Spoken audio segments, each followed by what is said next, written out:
Hello everyone, amateur meteorologist. First in weather here, it is December 13th, 2020, and we have a very interesting winter setup for the Mid-Atlantic and Northeast for the December 16th through 17th time period.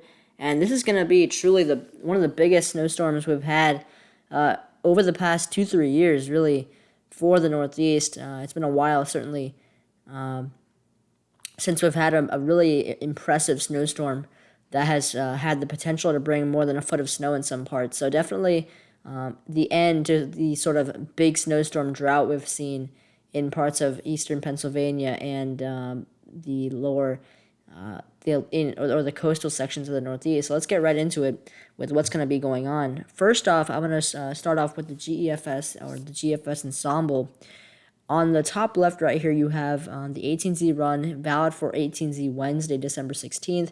And you can see a very classic Millerby setup right here. You have a big, strong high right here, very anticyclonic. You have this upper level low in the Kentucky Valley region, Ohio Valley area. And then you also have the formation of this secondary low, where the energy from this low is going to transfer to this coastal low, and then that low is going to track up the coast. Now, the reason that we're going to be seeing so much mixing and that rain snow line pushed in relatively far to the west along I-95 is because of this secondary low. That's going to allow for a large amount of mild Pacific and also Atlantic air to be just thrown into the mid-levels of the atmosphere.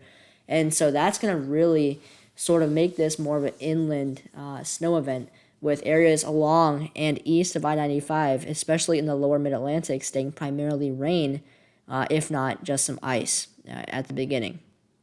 Now, on the bottom right here is the GFS ensemble for 6Z Thursday. You can see that most of the ensembles are actually sort of tucked in just southwest or just to the southeast of New Jersey. And this is a classic nor'easter look, or a very strong potential snowstorm look for the Northeast. It's not so good for the Mid-Atlantic because you do tend to have a bit of too much mild air intrusion.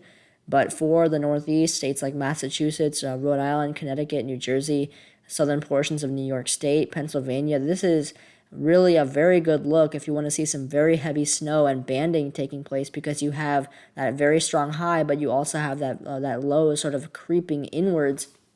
And that's going to allow for some extremely heavy snowfall rates in some areas. You can already see, even in the ensemble model, those very strong isobars and that pressure differential between that high and that low. And so you're going to see some very strong winds on the northeast side of the system.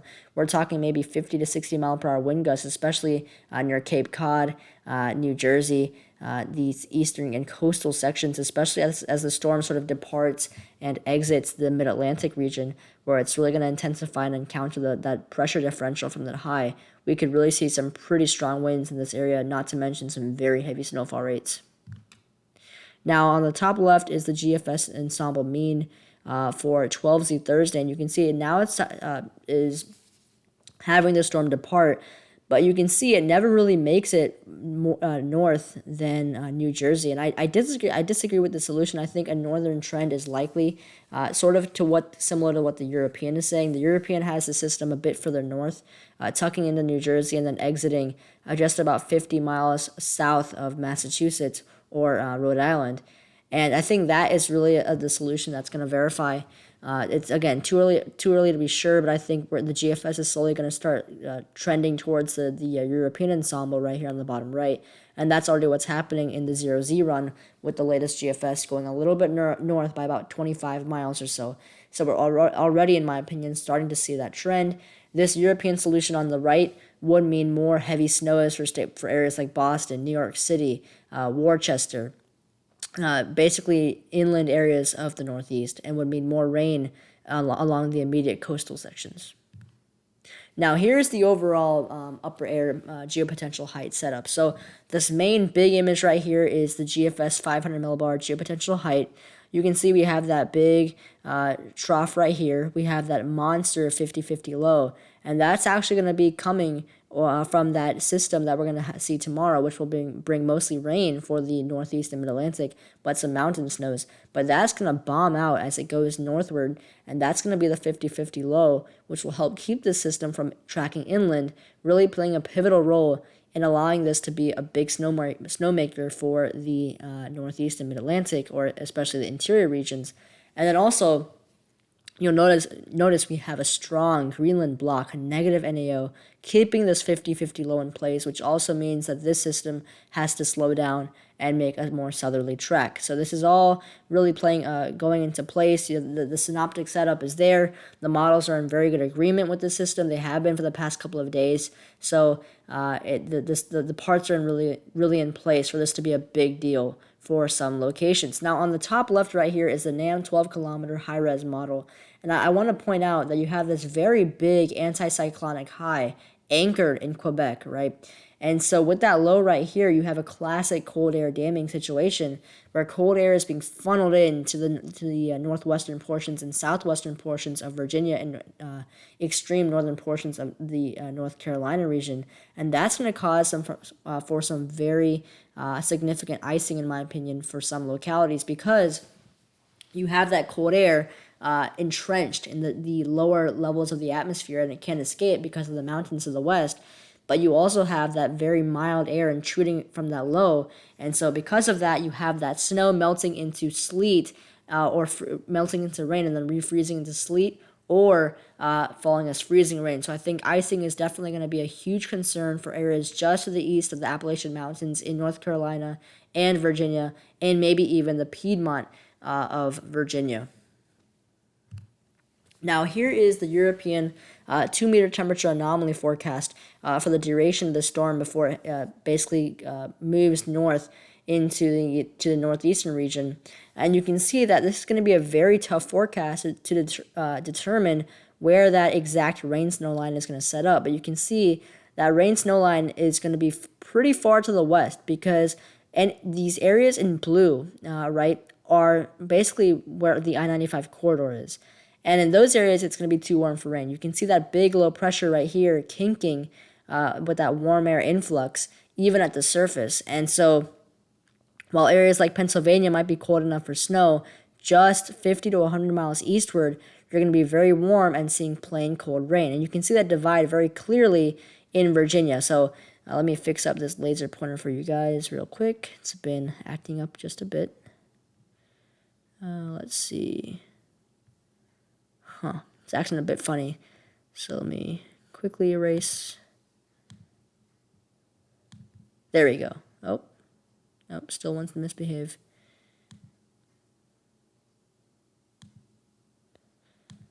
Let's see if that works. So you can see that very strong rain snow line right here, where during the system, temperatures essentially along and east of this line stay above freezing for almost the entire time. And then here in northwestern Virginia, you have that cold air damming that entrenches right here, providing ice and pretty heavy snow for especially areas in the northwestern section.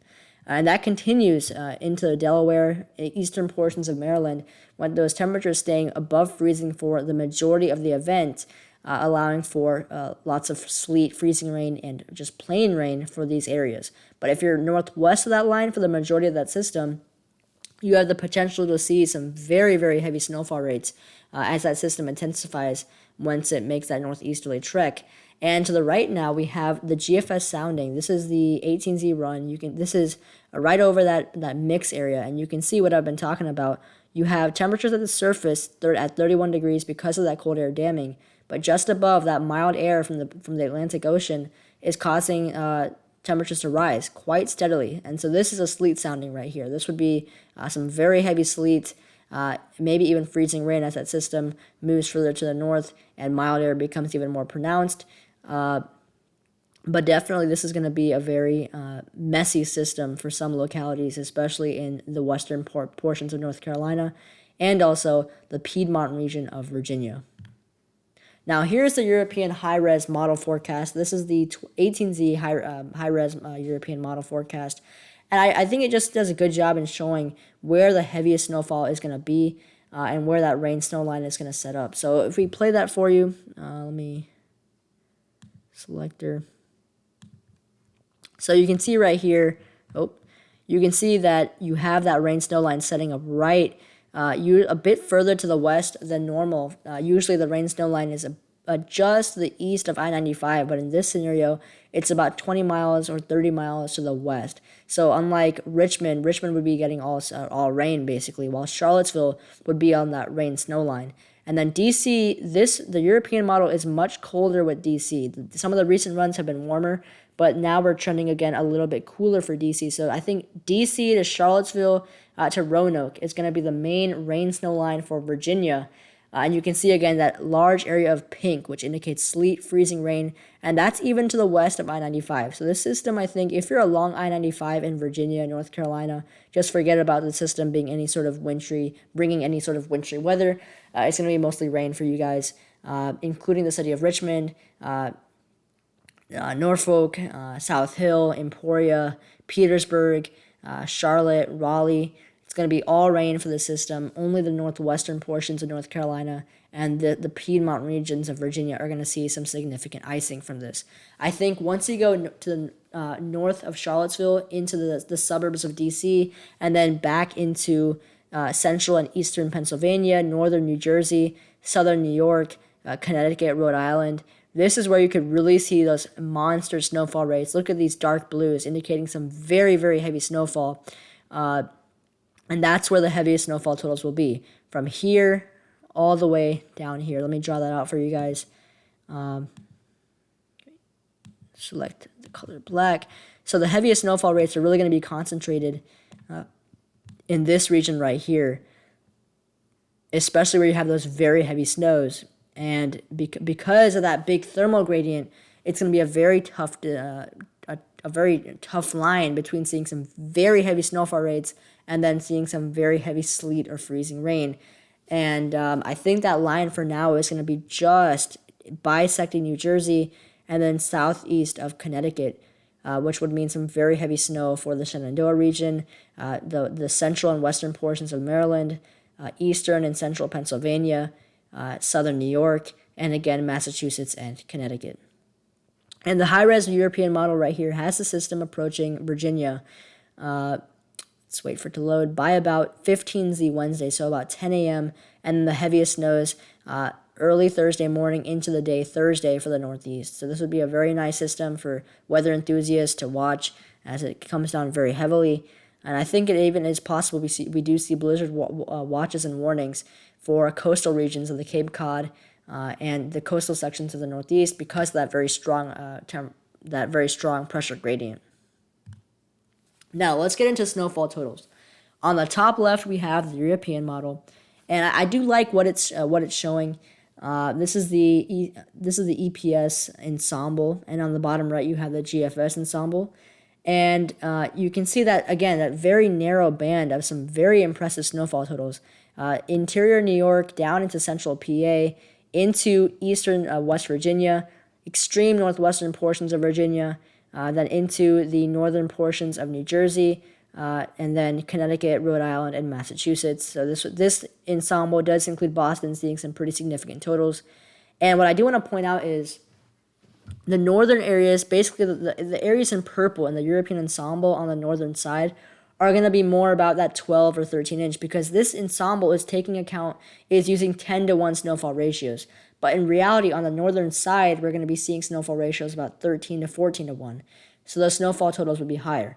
Now, inversely, on this side right here, where you have that red showing up in northern New Jersey, I think that's a bit too inflated because snowfall ratios will be about 6 or 7 to 1. It will be coming down very heavy, but temperatures will be about 32, 33, maybe even 34 at that heaviest snowfall time because that low is so close and you have that milder intrusion. So that's something to keep in mind. Now, on the right is the GFS ensemble, which really I just do not like. It's way too far south with the system, and I think this will trend upwards as we go with time. I do like how it has the heaviest snows in northwestern Virginia, eastern West Virginia, and Pennsylvania, but again, I think this is a bit too far south and east. So Again, I think there's very good model consensus besides the GFS ensemble, the CMC, the blend of all the short range models coming in. It really does align much better with the European. So that's the solution I'm going with for now. Now here on the top left is the NAM 12 kilometer model. It does not go out all the way for the system. So areas basically to the east of this black line are not having the fully represented snowfall totals. So this is mainly for the Mid-Atlantic and Pennsylvania. And you can see the the NAM paints a very strong, narrow band of some very impressive snowfall totals, stretching down to the mountains of West Virginia and then into central PA. And this band would likely continue east into the northeastern states, but you can see a very sharp cutoff. This is the NAM 12 kilometer accumulated positive snow that depth change. So this takes into account the temperatures above 32, the melting, the ice, the freezing rain, the rain snow line. So this is really giving you a more accurate picture of what's going to happen and not just giving you a raw 10-to-1 snowfall ratio forecast. And so this is, in my opinion, a much more accurate representation of what could possibly happen. Now, you can see that very sharp cutoff line, I-95, almost nothing south of D.C. You can see it very little for central and eastern Virginia. The snowfall totals only start to pick up once you go into the very northern portions of Virginia.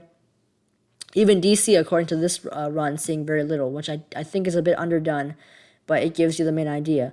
This is going to be primarily focused, the jackpot totals will be in places like Winchester, Virginia, the extreme northwestern tip, the mountains of Maryland, West Virginia, central and eastern Pennsylvania, and then stretching further north into this region right here. Now on the bottom right is the RGEM, the Canadian model, which is also very good and has similar agreement with the NAM. You can see it has more snowfall for DC, but this is a pure 10-to-1, unlike the NAM, which is a more accurate snowfall algorithm.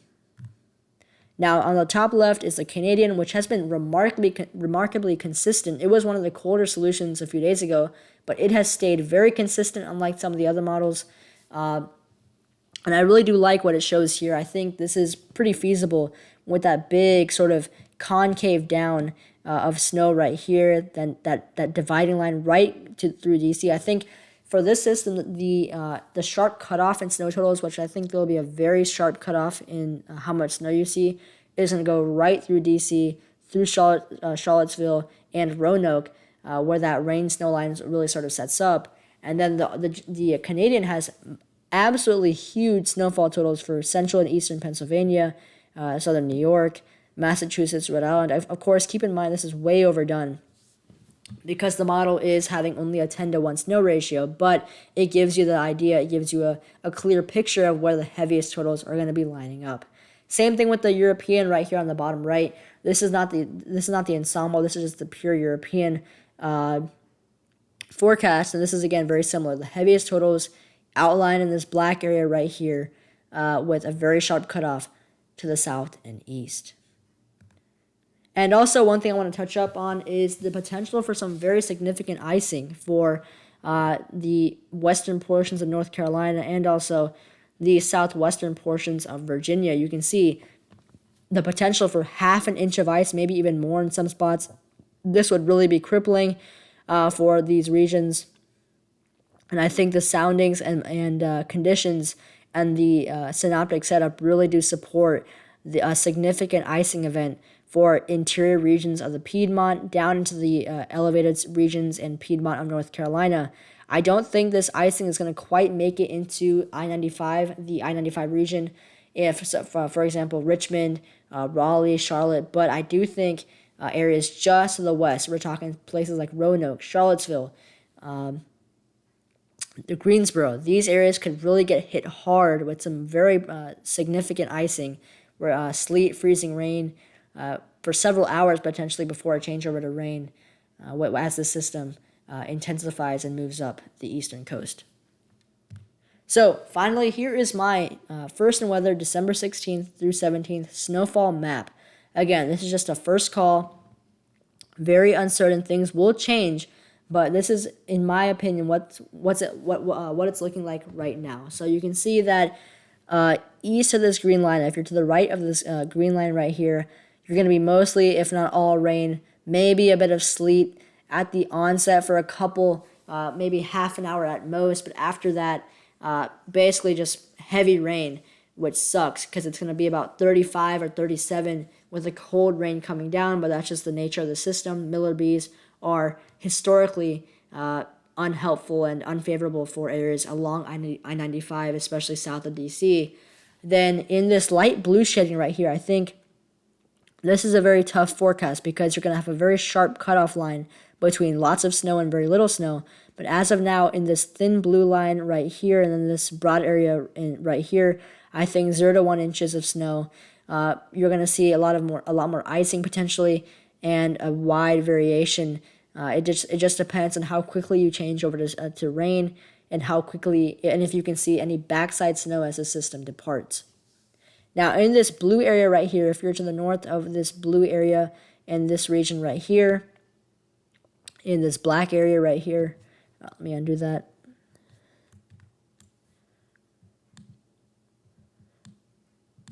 Basically, if you're north of this blue line, I think 2 to 5 inches is looking likely.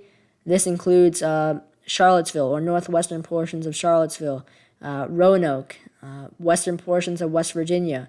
It bisects DC. I think this might be a little bit too warm for DC. The latest trends are going a bit colder with the GFS and European both showing the potential for a bit more snow in DC. So this could change, but I do think that cutoff line between lots of snow and very little snow is still going to be right around DC, maybe just to the east.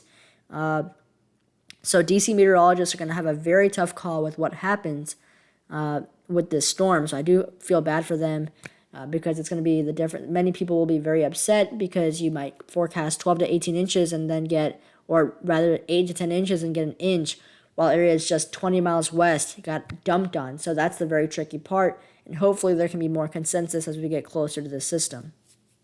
Now in this broad region of orange, this orange shading, I think 4 to 8 inches looks more likely. You can see that that line gets very tight as you approach DC and then north into New Jersey, Delaware, and into the northeast.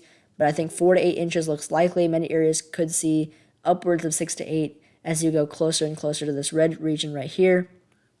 And then finally, I think the jackpot is going to be the northwestern sections of Virginia, eastern portions of West Virginia, central Pennsylvania, eastern Pennsylvania in this red region. I think 8 to 15 inches plus looking likely with this system.